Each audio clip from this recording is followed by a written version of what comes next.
So the reality TV cop show The First 48 played a role in the conviction of a Minnesota man who spent 16 years in prison for a murder he didn't commit. At least that's what a report from the Minnesota Attorney General's office says. Edgar Barrientos-Quintana's exoneration might be the first in the country related directly to the involvement of the show. So if you're a fan of true crime, you might want to follow along for this one. In an episode from 2009 called Drive-By, the show follows detectives Robert Dale and Christopher Gators as they try to solve the murder of Jesse Michelson. The episode starts with a 911 call. Someone just got shot. We heard a car drive up. And ends with Edgar's arrest. We had eyewitnesses to identify Barrientos as a shooter. In court, the case against Edgar built on the narrative of the episode. Witnesses testified they were either in the car with Edgar when the crime occurred or saw him shooting at them. Prosecutors also told jurors that Edgar's alibi, that he'd been at a grocery store with his girlfriend across town, still allowed him enough time to get to the crime scene. He was found guilty and sentenced to life without parole. 16 years later, that narrative unraveled.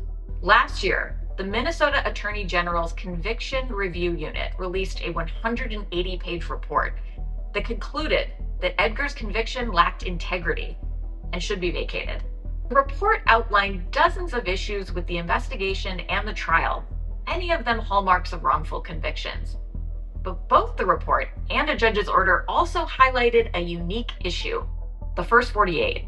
The judge that threw out Edgar's conviction wrote that, quote, "In the episode, events happened out of order and Sergeants Dale and Gators staged scenes for the producers that were not part of the investigation."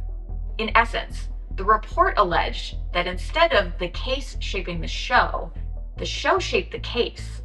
Edgar, who always maintained his innocence and was never connected to the crime by any physical evidence, walked out of prison a free man in November.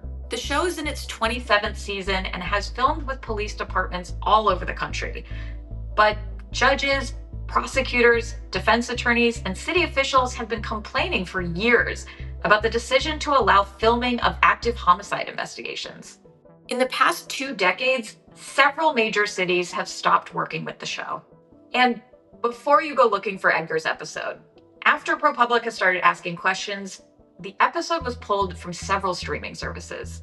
To read more about my investigation, go to propublica.org or click the link in the bio.